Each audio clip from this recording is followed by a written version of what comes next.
Y'all, UFOs are being shot down all over the world. It all started about a week ago when a Chinese spy balloon was seen floating over the continental US.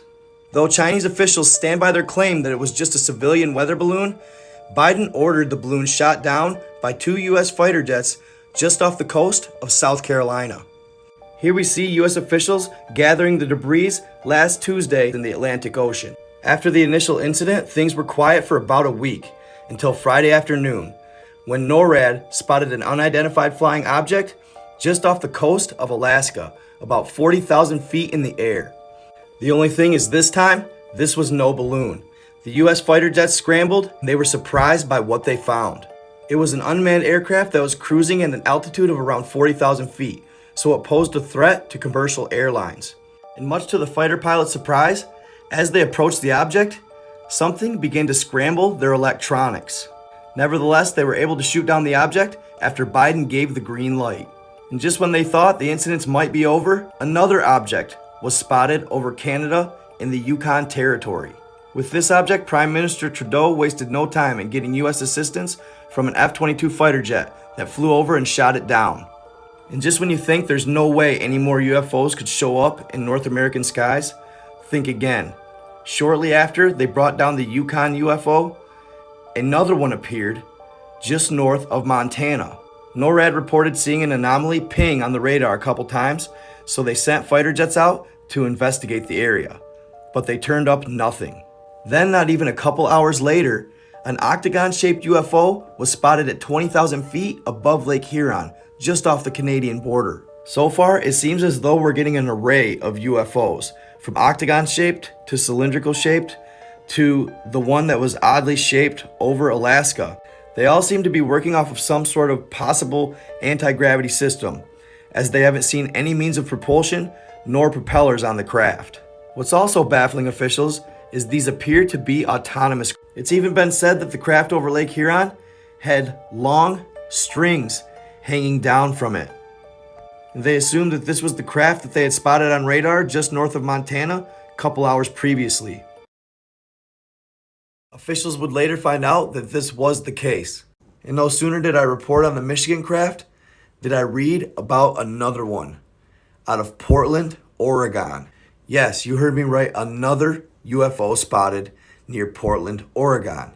Now what in the world could be going on here?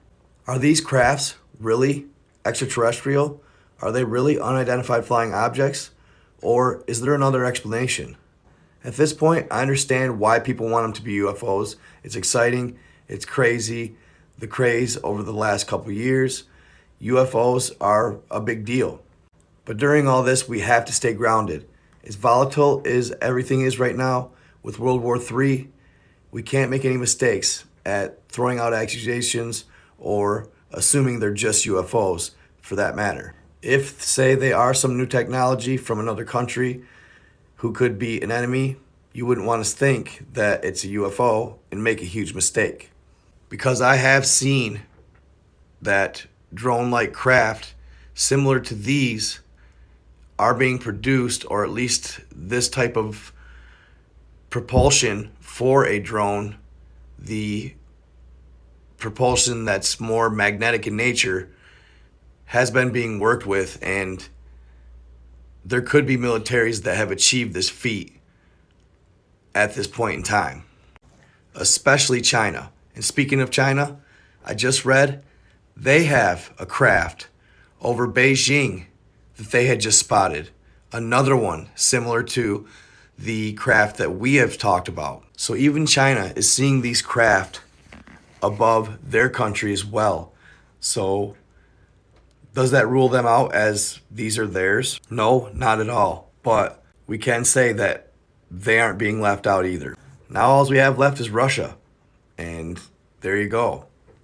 As of now, really, it's hard to speculate. It's hard to say who or where these craft are coming from.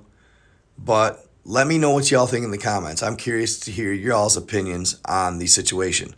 I'd like to hear what y'all come up with. Either way, though, it's just super exciting.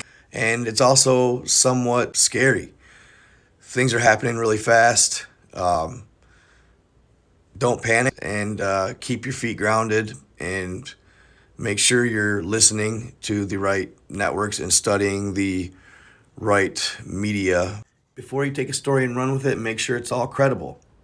So, end of the day, as I think about these alleged UFOs, I can't help but ask myself, why now?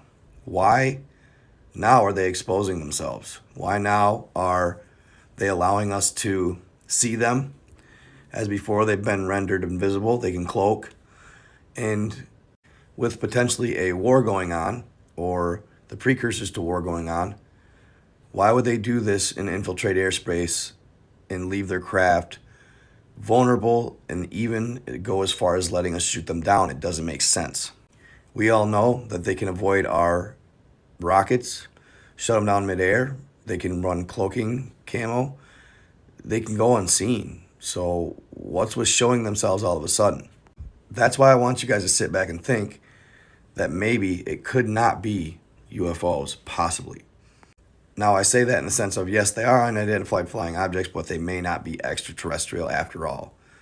So keep that in mind. Nevertheless, as I said, it is exciting. So I'll keep watching, give you guys any updates. If you guys hear anything, go to the messages or comments section and let me know what you hear. Because this has been really intriguing and kind of nerve-wracking and crazy all at the same time. So, wow, times are crazy. Times are just so different. Stay in the love, stay in the light, be kind to others, treat them how you want to be treated. I am out.